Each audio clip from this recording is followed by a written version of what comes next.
Alors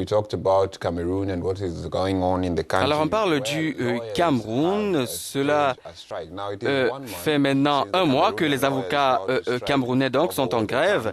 Ces derniers manifestent contre ce qu'ils considèrent comme étant l'indifférence du gouvernement au sujet de l'inexistence de la version anglaise de certains textes de loi. À l'unanimité, ils ont convenu de cesser à nouveau leurs activités lundi. D'après les médias locaux, leurs marches de protestation dans les rues ont été réprimées par la police dans la brutalité. Ils ont néanmoins obtenu le soutien du Front social-démocratique, le parti d'opposition historique.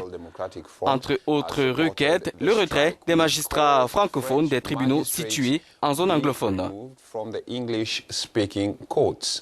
Ces avocats anglophones protestent contre l'existence dans leur pays d'une version anglaise des actes uniformes d'une pléthore de textes de loi, car je le rappelle, le Cameroun a deux langues officielles, le français et l'anglais. Et depuis le début de ces revendications, ces avocats sont absents de tous les tribunaux du nord-ouest et du sud-ouest, les deux régions anglophones du pays. Une situation qui perturbe le déroulement de certains procès. Pour tenter de mieux comprendre les revendications de ces avocats, nous en parlons ce matin avec l'un d'entre eux, Harmony Bogba. Harmony Bogba, bonjour. Qu'est-ce qui pose problème avec l'Organisation pour l'harmonisation en Afrique du droit des affaires ou l'OHADA? Le traité de l'OHADA dont le Cameroun est signataire a été fait sans tenir compte des réalités de notre pays. Nous avons été complètement ignorés. C'est une violation de nos droits. Ce que nous disons, c'est que le minimum aurait été de traduire ces lois en anglais. Et jusqu'à présent, rien n'a été fait. On n'a pas besoin de supplier pour cela. Et le ministre nous a dit qu'ils ont payé une compagnie pour le faire. Et elle n'a pas fait le travail comme il se devait.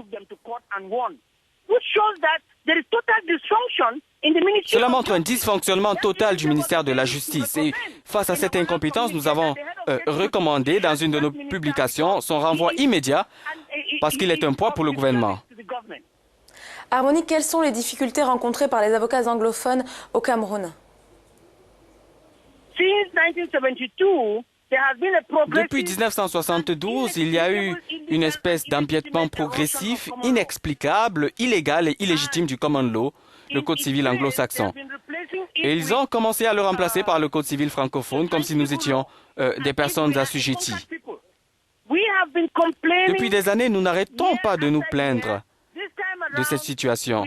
Nous avons décidé cette fois que si des actions complémentaires ne sont pas menées, nous nous en tenons aux correspondances à l'intention des autorités.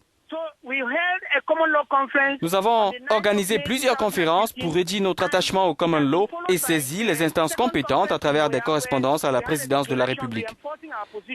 Nous avons été ignorés. Le ministre de la Justice est allé dans les colonnes du quotidien national et nous a manqué de respect. On a été très embarrassés de cette situation. Le ministre de la Justice est notre hiérarchie et il a le devoir de nous protéger.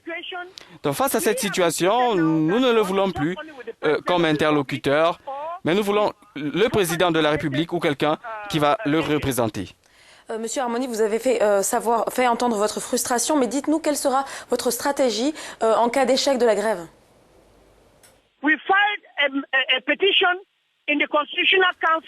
Nous avons adressé une pétition à la Cour suprême qui tient lieu de cour constitutionnelle pour que ce dossier soit jugé. Nous sommes fatigués de négociations avec le législatif et l'exécutif. Nous sommes allés à l'Assemblée et au Sénat. Puisqu'ils ne nous ont pas répondu, nous passons donc à la Cour constitutionnelle. Il faut qu'on nous dise s'il y a un acte uniforme concernant ces deux codes. Si nous n'avons pas satisfaction, nous passerons à un cran supérieur. Nous ferons recours aux juridictions internationales. Il y a par exemple la Commission africaine des droits de l'homme. Nous allons recourir à la communauté internationale. Ce sont des abus des droits de l'homme. La communauté internationale ne peut pas rester les bras croisés et permettre que nous soyons brutalisés dans notre pays. Voilà,